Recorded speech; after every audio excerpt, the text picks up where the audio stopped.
Hello everyone and welcome back to Tech Idea. Here we make tutorials on topics that might be helpful to you in one way or the other.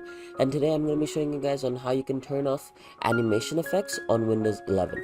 So if you see that's an animation. If I open this, well, there's no really animation for that, but there's animation for this. Anyways, I'm going to be showing you guys on how you can turn it off. So over here in accessibility, you want to head over to accessibility. From here, you can see visual effects. From visual effects, you can see animation, transparency, all of that. You basically want to press on this one and wait for it to, finish the loading part. After it finishes loading, as you can see, there is no more animations.